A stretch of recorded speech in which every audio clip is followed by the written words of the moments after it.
பிள்ளைகளுக்காய் ஜெபிக்கிறோம். மனாசேயின் ஜெபாவியை தாரும் ஆண்டவரே. விண்ணப்பத்தின் ஆவி, கெஞ்சுதலின் ஆவி, தாழ்மையின் ஆவி, ஜப ஆவி எங்கள் ஒவ்வொருவருக்கும் கட்டிடும். எனக்கு தாரும், எனக்கு தாரும், எனக்கு தாரும், எனக்கு தார். மனாசேயின் ஜபாவினால் நிரப்பும் ஆண்டவரே. மனாசேயின் ஜபாவினால் நிரப்பு நிரப்பு நிரப்பு நிரப்பும் ஆண்டவரே.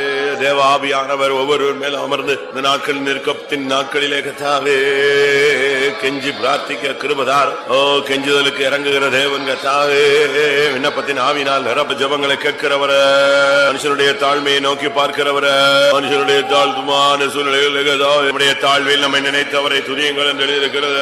தாழ்மையுள்ளவர்களுக்கு கிருபை அளிக்கிற தெய்வமே. ஆமென். மனாசேயின் ஜபாவினால் கர்த்தர் ஒருவரை நிறைக்கும்படியாய் ஸ்தோத்திரம் பண்ணுவோம். இந்த ஜபத்துக்கு பிறகு அவனுடைய லைஃப்ல ஒரு பெரிய சேஞ்ச். நம்ம எத்தனையோ ஜபங்களுக்கு வர்றோம், கர்த்தர் நம்முடைய ஜபங்களை எத்தனையோ கேட்கிறார். ஆனா நம்முடைய வாழ்க்கையில மாற்றங்கள் இல்ல. வேலை கிடைக்கணும், வேலை கிடைக்கணும், வேலை கிடைக்கணும், வேலை கிடைக்கணும் ஜெபம் பண்றான், வேலை கிடைக்குது. வேலை கிடைச்ச உடனே இவன் பரிசுத்தவனாயிடுறான்.